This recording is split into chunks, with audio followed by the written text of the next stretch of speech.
One in five suffer. Erase the stigma. Brain difference is not a crime. Mental health isn't just your problem. It's our problem. And now, Mental Health Mondays with Marla and Dave. Welcome to Mental Health Mondays.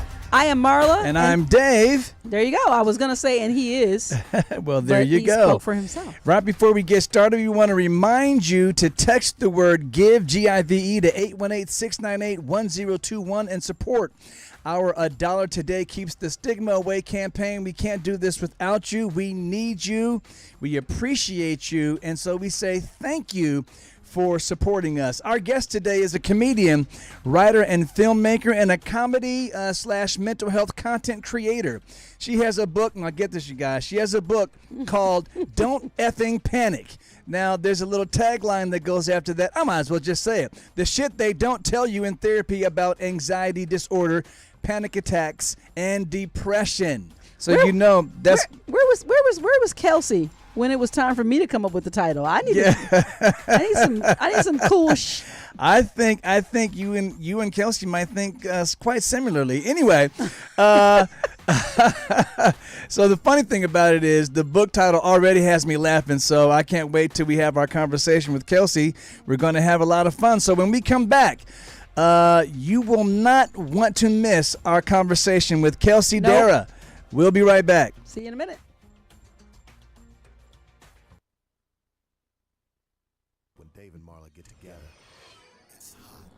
Mental Health Mondays with Marla and Dave and NAMI San Fernando Valley believe it doesn't take much to make life a little better for our neighbors, coworkers, friends, our family members, even our children who suffer with mental illness. When you support our A Dollar Today Keeps the Stigma Away campaign, you are doing your part to erase the stigma surrounding mental illness. For just $1 today, or $1 a day for 1 week, just $7, we can look forward to a future that does not include the unfortunate and uncomfortable stares, bullying, and the subsequent isolation that our loved ones who suffer with brain differences deal with. Text the word GIVE, that's G-I-V-E, to 818-698-1021 to donate. A Dollar Today Keeps the Stigma Away. Brought to you by Mental Health Mondays with Marla and Dave and NAMI San Fernando Valley.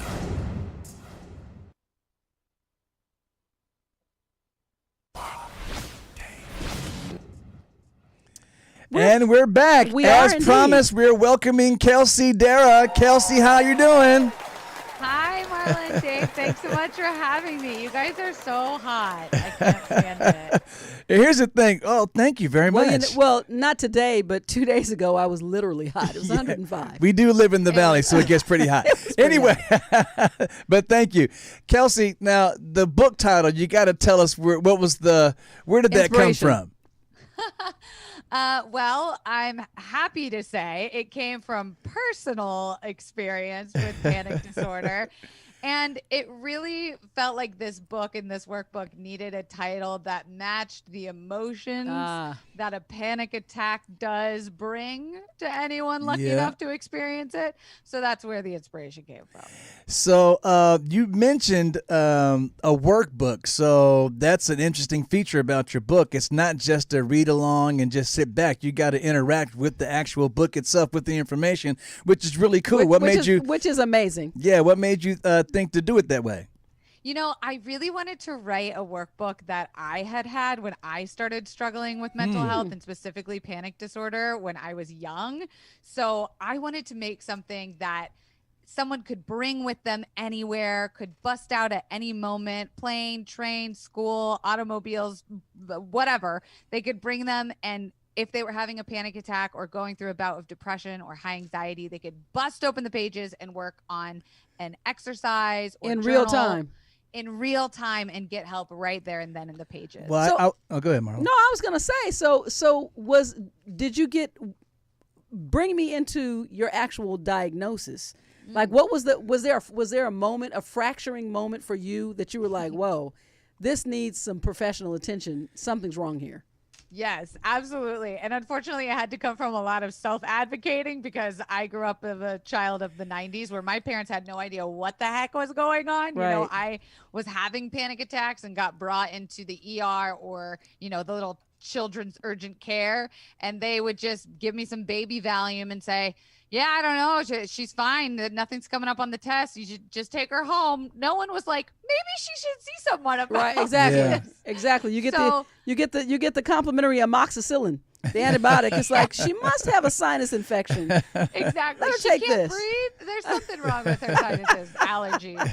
But yeah, it wasn't until I was 17 that I was given the actual diagnosis of panic disorder, anxiety, generalized anxiety disorder, and intermittently major depressive disorder. Wow. Wow. Core 3. Yeah, oh man, that is so once you got the diagnosis, did that give you some relief or did that make you say, okay, so now I know what I'm dealing with, I can make a Or plan did of it attack? make you more anxious? You know, you would hope the diagnosis means a cure, right? Like now that I know what it is, Right. there must be a treatment for it that Yeah. fixes all of this. And the truth is, it's just not a one size fits all for mental health. So while there certainly was some relief with getting a name and something I could look up and see that other people had experiences like me and I wasn't actually going crazy, Yeah. it was really just another chapter in the book of learning Right. how to manage these things. Which I'm glad Kelsey, that you're using that word manage, because if I can't reiterate enough, and when it comes to anything in mental health, it's not a cure. You don't have a cold that you're gonna, the virus, it's gonna run its course and you're gonna be 100% what you were. The bottom line is it's not something you cure. It's always something that you have to manage. And the Exactly. quicker you get to that, the better your chances are, for sure, is to being able to, manage it and balance your life where it's not, it doesn't interrupt you as much. So right before I make my next point, I want to go back to something that you said before. When you're working with the workbook, does that kind of take your mind off whatever topic that you're panicking about or having anxiety about? Yes, there are some exercises in there that are very distracting. Like there's a connect the dots. That, spoiler alert, it comes out to be a photo of Ryan Gosling holding a bunny, which I just happen to think is like very soothing in that moment. I was about to get the workbook, but Is, never is mind. Ryan Gosling soothing or is the bunny soothing? The imagery of both, it's nice to my heart. So There you go. Soothing things like that. That's a little bit more distracting. Crossword puzzles, Sudokus. She said, But then spoiler there's alert. actual, real scientific evidence Right. of Yeah. what's happening in your body, which for me, I found out that knowledge was power to the 10th degree, where I could understand what is physically happening to my body during these times, helps me understand it and not be so afraid of it. So Okay. I gave a little bit of both. I have a question. Because what you just said again about knowledge, but did you ever struggle with acceptance? Like once it was put before you, were you like, nope, it's not. I drank too much water. Nope, I have a sunburn. Nope, this isn't it. It was a lot of fear. It was coming from a place of fear every single time I wasn't accepting of what was actually happening to me. It was, am I going to be this way forever? Am I broken? Is something wrong with me? And it was hard to accept that I could be this way and also be successful, hot, funny, thriving, lovable. It took a while. And you also have a cool room. I just want to say that. thank Well, you. yeah, it's very cool. I've been sitting here silently coveting. So why don't you, for those who might not understand what an anxiety attack actually is, why don't you walk us through the beginning of when it's starting to build up, in the middle of it when you're dealing with the crux of the matter or the issue, and then going through some of those exercises that kind of bring you back to a more calm state. Absolutely. My favorite thing to talk about. So Awesome. a really good thing to note is that anxiety attacks and panic attacks are actually very different. Anxiety attacks are actually things that are usually felt more cerebral, like when you feel like you have too many ruminating thoughts or you have too much stress, too much to do, and it becomes overwhelming and your system kind of starts to shut down in a way where it feels like you can't move on with tasks. That's a form of unhealthy stress. Right. With panic attacks, panic disorder, it's much more physical for the person experiencing it. So with panic attacks, you get the symptoms of all things physical. So heart racing, feeling short of breath, sweaty palms, dizziness, that comes much more in the body. So we're looking at mind and body, and sometimes it can be a combination of both. Yeah. Yes, let's be real. So with panic, something I learned that was a real big help for me is that your nervous system is just going out of whack right now. Your heart rate is going up because it thinks you're in danger. You go into flight or fight mode. You want to actually get up. It's very hard to rationalize a panic attack in the moment. So I try to focus on what are things that I could do to my body right now to make that parasympathetic nervous system chill the F out. And a big thing for panic attack sufferers are people who tend to overbreathe because we feel like we can't breathe. So it's kind of a paradox where you feel like you're out of breath or you're choking even. So we take these really so you're big kind of gasps for hyperventilating. air. Exactly. And what that's actually doing is it's causing our body to go, oh yes, we need to We breathe definitely are in harder. trouble. Yes. So we start to produce a higher heart rate. We start to perspirate even more. But in reality, slowing down everything Right. is exactly what you need to do. Because while we might not be able to see, hey, why are we panicking? I don't sense any danger here. Our brains are feeling something. So we have to honor that. So the way we honor that is by trying to turn the volume down on all of those physical symptoms. So actually slowing down the breathing, slowing down the thoughts, staying more still, calmer, which is the opposite of everything your body's trying to do. Yeah, Exactly. you during don't a feel panic like it, attack. but you have to do it.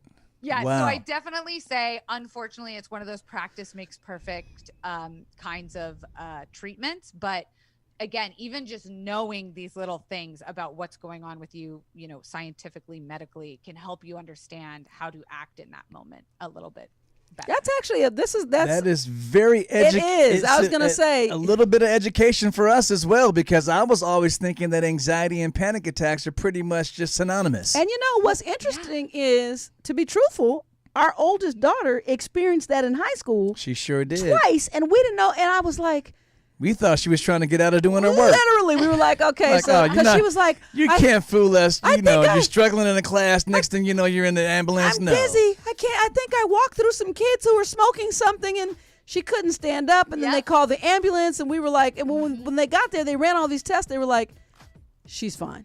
And I'm like, now I realize I have one more thing to put on my apology list. Damn Well, it. so Kelsey, now you've already you set the bar really high. This first segment was not only funny and fun, but educational as well. So when we come back, you got to keep it up. We'll be right back with Kelsey, Darragh.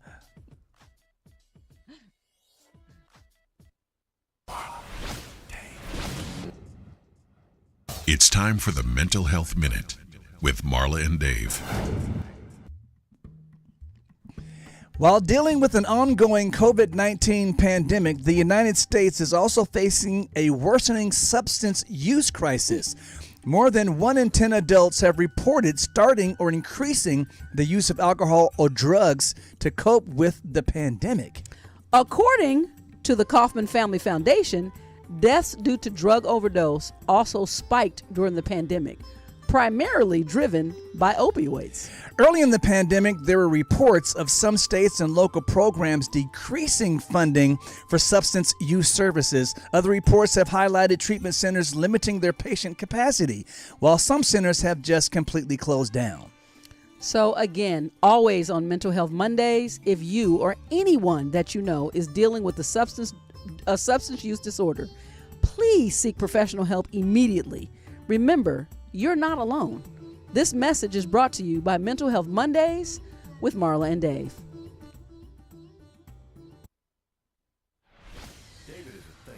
I never do anything without thinking about it first. Marla is a feeler. I basically wear my personality on my sleeve. But when Marla and Dave get together, it's like a match dancing with a firecracker. One time I want to be the thinker, and I want you to be the feeler in the future. Okay. We'll have to work Just that like out. that. Just a Freaky suggestion. Friday. Well, we can't ever change the name around because it would be our acronym would go from mad to damn. That's not ever. That can't be good. Only if you're writing the book for us, then it'll work. So now, Kelsey, we were having so much fun. Now, how did comedy actually come into your life, and when did that start? And matter of fact, before you answer, tie this in as well, because I'm an entertainer as well. So at the beginning, I used to get on stage and have some stage fright. Really? So how did that impact you dealing with the diagnosis and yet still wanting to be out there under the lights? Yeah, I mean, it all goes back to the fact that I am the youngest of the family, and I felt like I always needed attention, but I wasn't getting it in the way that I needed it. I found myself in, school plays or television productions. I was always finding a way where I could turn this magic on, and it almost felt so natural. Like I was disappearing from who I was as a person, and I was able to put on this mask for a little while. So I really loved performing. I never found myself, of course, I'd get the little, jitters before going on, but you look forward to it. Yes, it was almost like a outlet for me to get my anxiety out. But, in terms of how this played into, my anxiety, it was always a superpower I saw that I had. I always turned this, I got to be a perfectionist, or I've got to perform, I've got to be the best, I got to make this amount of money, blah blah blah. It always fueled me. So I for so long had a incorrect lens on the way that my anxiety was actually helping me, when I didn't realize how much it was actually hurting me. But I will say, and I'm sure you guys can understand this, comedy is a coping mechanism. Come on, let's be for real. sure. The comedians we know are the most messed up people out there, and usually the funnier, the worse they are. Hold on, Kelsey. That's a little bit. It's funny that you say that, Kelsey. Yeah. Marla did stand-up comedy comic. for a while. I do know that. I saw that. So now right there with you, now girl. I've been exposed. I am messed up. But it is a beautiful way to connect with people where for sure. The more they laugh, the more you understand you're not alone. It's not anyone going, oh man, that's not funny. She should really see someone about that. Right. Yeah. I'm not alone. Me too. And if I can find a way to turn my pain into purpose, then hell, that's a good job. And maybe another way of saying you're not alone is you too. You too. Oh really? You think me? You think but how it's about just you? me? You You too. too. Yeah, you understood this a little too clear. So more specifically, you never had a panic attack on stage. No, I've been in moments where I was on like a podcast or something, or, a live show, and I thought, wouldn't it be the worst if right now I had a panic attack? But I've gotten to a point in my career where I've talked about mental health so much that I feel like I could use that as part of the content or the programming to say, woo, things are getting a little overwhelming. What if we all just took like a cleansing breath right now? And I've never had someone say, no, we're not going to do that. You better keep going. Yeah. Suffer, fool. And so that's another misnomer. No cleansing here. A lot of us think that people dealing with anxiety or panic attacks, it's usually the situation that causes them to have that level of stress. So what you're saying is that's not necessarily connected all the time. Not always. It's often the times where we're by ourselves, or we're doing work, or we have a big responsibility, and it compiles. It compiles when we don't have these healthy outlets. And I'll say this just from experience, when you get into that mode and you can go into a performance mode, to be totally honest, it's literally like a pressure valve. When you're not there, you're always in your head. Like you're not able to just, so I look forward to interaction a lot. I always say, even when I'm speaking, I don't really like to talk at someone. I would prefer to talk with you. So it's an exchange. It is yes, for sure. Yeah, absolutely. I love that. So the thing that is also interesting about your unique story is that you seem to have come to this point of clarity at such a young age. A lot of people that we deal with, you're such a baby. They have to go through so many challenges before they actually get this level of clarity. Hold on, Dave. Should we ID her before you ask her this question? Because look at her. Is she underage? Should she be speaking openly? Well, we can't take it to the bar, that's for sure. I'm just joking.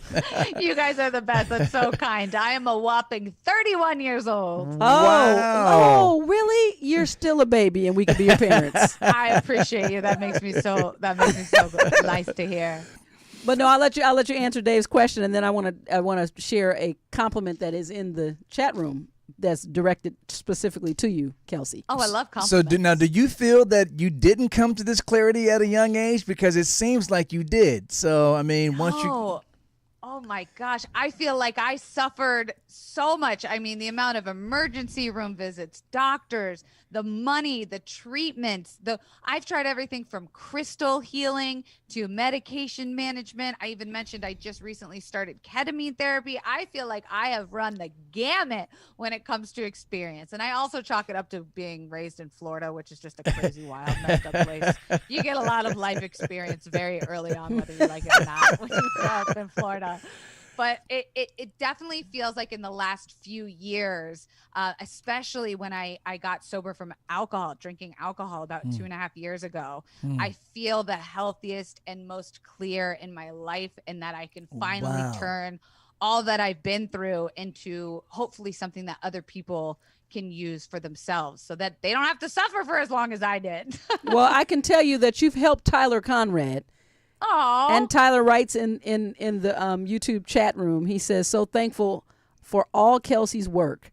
She's so fun and informative. Can't thank her enough for how much she's helped me when my mind feels so out of control with anxiety and panic. That makes me feel so good. Like, I'm sure you guys feel the same way. If one person's day is listen, he and I have, we're the same core spirit, but we move through life completely different. And he said to me one day, so if 100 people write you, are you just going to sit here and respond by yourself? Because I don't have anybody. This is so sensitive to me that your people don't get to talk to my people. It's me. Because I feel like if you're reaching out to something that's touched you about me. So yeah, I said, yeah, if it takes me a week, I'll do it. That's why we love you, Marla, and Dave too. We gotta have the. Thank you. I mean, his name is on the show. You might as well. Well, I always describe the difference between Marla and I as she's an extrovert and I'm an introvert. When I feel the need to recharge, I need to do that alone. And she feels the need to recharge. She needs to do that with a crowd. Have y'all ever heard of the term ambivert? No. Girl, don't come up in here with some new don't bring any new shit. Y'all got to remember, I used to work at BuzzFeed, so I got all the internet lingo and all the youth words. What is that? The words that the youths are using. No, I know BuzzFeed. So ambivert is a mixture of introvert and extrovert. So when you're extroverted, you're being very extroverted. Like ambidextrous. Exactly, where you can be both, where I am the same way, where I need personal time to be alone and recharge, but then I love being with people, and when I'm with them, I try to give them my 100%. Right. It's a lot more balanced, I guess. I don't know if I'm an ambivert, but I can at least say, in true confession, that during COVID, I've become almost, I feel like a recluse. Like I wasn't kidding. Like it's a lot for me to decide. He just did a giant performance, they attribute to Paul Simon. And it took everything in me. I was like, do I have to take a shower? Do I really have to put on makeup? Do I have to wear lipstick? I couldn't even get her to come get her credentials. So he was like, Marla, you have to come get your COVID test. I was like, can I just stay in the hotel? I don't know if you feel this way, but I couldn't believe that we put on makeup. We used to put on makeup every single day. Girl. What? We used to get dressed and look cute every day. Girl, if you get that one day. I have chopped all the heels off all my shoes. They're all tennis shoes now. I said never heels again. Never heels. Never heels. Hashtag. Well, we will deal more with the pandemic stresses put on the female sex when we come back.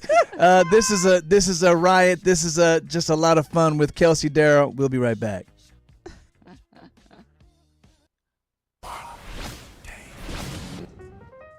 All right, that music lets us know that today you're dancing. Oh yeah.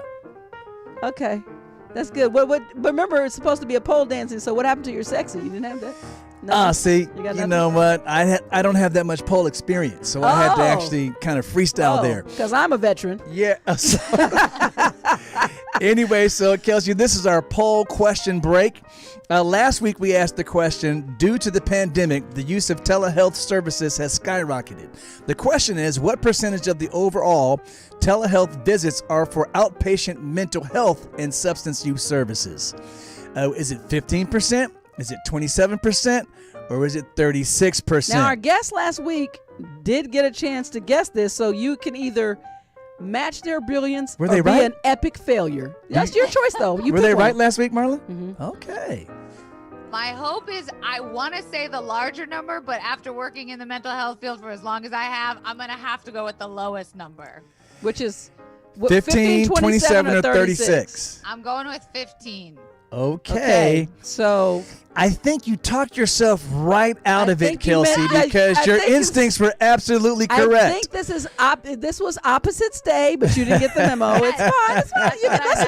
You're gonna So get she another gets chance. credit. She was on opposite day. She's this opposites day. We'll give All you. right. That's great news. That's great news that it's the most. You know what? Yeah, that awesome. means people are checking in on there. But you know what? That's because of the pandemic, though. So I'm sure that number has gotten Okay. higher. What's the next question this is for your next week, chance Marla? for next week. Here we go. With over 20 million people over the age of 12 having experienced a substance use disorder last year, how many of them reported receiving treatment? 10%, 23%, or 37%? Well, now y'all know I'm going with the highest. I'm going 37%. Okay, so Kelsey, that's great. And we're going to have to keep you on ice, sweetie. You got to show up here next week. Watch the show next week. We'll tell you next week if you got it correct. And remember, you guys, I keep saying it throughout the show. Text the word GIVE, G-I-V-E, to 818-698-1021. $1 today keeps the stigma away. Be right back.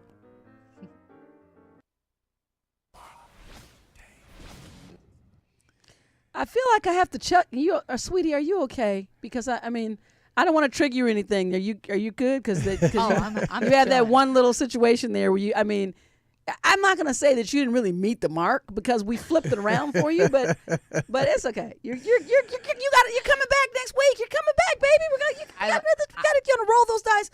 Ooh, Kelsey needs a new pair of shoes. So, Kelsey, Yes. I have another question for you. So, when you're dealing with somebody really going through the throes of whatever their anxiety / panic attack or depression, and they're in a more serious space, what is your approach then? Do you meet them there and then kind of help lighten the mood for them, or do you just come out full speed?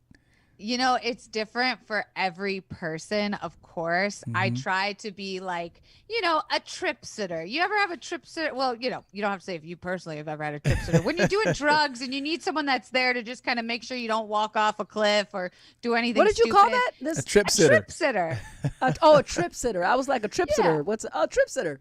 A Okay. trip space sitter. You just want someone that's going to be there to Make sure you're safe. And Right. everything you're saying. So Right. if it's you need water or you need someone to hold you or you need someone to get far away from you, you want to know what you can do to make that person's panic or anxiety the most Better. optimal experience, right? And it's not always going to be the same for everybody. So it's about doing that active listening. Marla, what you so gorgeously said is like actually showing up to have that conversation and not try to just fix or tell them what you think they should do or give unsolicited advice. It's really about having that conversation and saying, okay, what do you need? And if you don't know what you need in this exact moment, how can I still support you?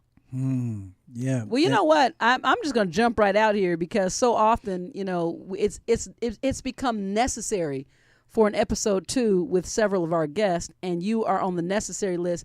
I actually want to delve a little bit into some of the treatments, starting with your ketamine experience. Yes, I would So love we'll to. have to. We'll Just definitely have to happened. do that for sure. We will have to talk to Hannah and have that set up. Absolutely. So, and the saying goes, time flies when you're having fun, and time has flown, and we are unfortunately at the end of the show. So, Kelsey, give us just a word of encouragement for somebody out there who might just start to have the inkling or start to realize that they might be dealing with something similar. Yes, you are never alone. And if all you did today was stay, then I am proud of you. There is help out there. I love that. And, you're not alone is really our main mantra around here. That's what we say, because a lot of times when you're dealing with issues like these, that's the first thing that you feel is kind of isolated and ostracized, and that you are alone. But it's not true. I mean, the statistics used to be 1 in 5 of us are dealing with 1 in 3 some type of mental health issue, and now it's up as high as Marla said to 1 in 3. So you're definitely not alone. And the more you are willing to be transparent and share and ask for help, you'll find that not only are you not alone, but help is out there available for you as well. And I can't let you get out of here before everyone here who we want to be able to find you. So how can we? How can I show up virtually in your pink room? That's what I want to know. Gosh, yes. That was a metaphor for my womb. Kelsey, Darragh, and all the things. You can find me on the internet. And thank you so much for having me, you guys. You're an absolute joy, and thank you for doing what you're doing. And remember, please go out and get a copy of Kelsey's book. Again, I'll tell you the name. Don't effing panic. The shit they don't tell you in therapy about anxiety disorder, panic attacks, and depression. It will definitely help you. It's there up on the screen. Kelsey, thank you so much. You've been just a ray of sunshine. Thank you, guys. I was rushing in, getting off the plane, not really feeling that good, and you really lifted my spirits. Oh, your energies are both Kelsey, gorgeous. Don't exclaim over that. He flies as much as he drinks water, like almost daily. It's like that's not a feat. So I love you both. I told somebody the other day, I'm not just a wife, I'm a woober. Instead of I'm like, what, you need your Woober to take you to the airport? Okay. You're 5 stars in my book, Marla. 5 stars. Kelsey, thank you so much. You're And amazing. much success to you in the future. We love you. We'll see you again. I promise you Absolutely. will. All right. Bye, guys. See See ya. you guys next week.